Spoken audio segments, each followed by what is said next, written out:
Last May, Israel launched an offensive against Palestinians that cost the lives of 250 people as well as 1,900 others being injured.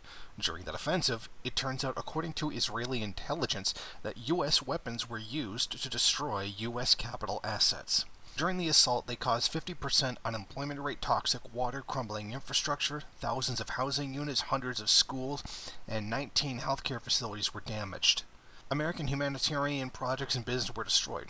According to The Intercept, the destruction reached multiple hospitals and water treatment facilities supported by the U.S. Agency for International Development. Dozens of schools operated by the State Department funded United Nations Relief and Works Agency for Palestine Refugees in the Near East, or UNRWA, and coca-cola plant built by a U.S. citizen. Many of these services were once desperately needed by Palestinians in order to survive. After a decade-and-a-half-long blockade, these medical supplies are badly needed for civilians.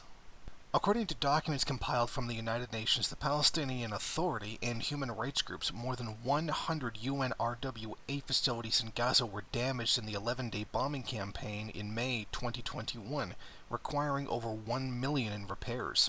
Also impacted were Pharmaco Mattress Factory, the main producer of mattresses for Gaza, and Abu Iskandar Plastic Factory, the Clever Detergent Factory, the Siksik Plastic Pipes Factory, and the Al Wadi Food Plant, resulting in tens of millions of dollars in damage. The factories employed 1,500 Palestinians and were severely impacted by the shelling in the early hours of May 17 and 18 in 2021.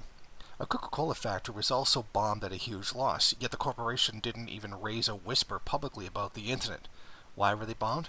Because Coca-Cola was involved in a water purification effort to get drinkable water to Palestinians. This is not the first time it has happened. In 2014, a Hellfire missile manufactured and paid for by the United States targeted a UNRWA school, killing 10 civilians. The move was so cold-blooded that even then, U.S. President Barack Obama criticized the move. The White House press secretary said that it was totally indefensible, but did fail to mention that the attack was carried out with U.S. weapons. U.S. tax dollars are paying for aid to Palestinians, yet an even larger amount of tax money is going to weapons that just destroy them. This way, U.S. companies can make twice the money. This is only possible because the U.S. forces this situation.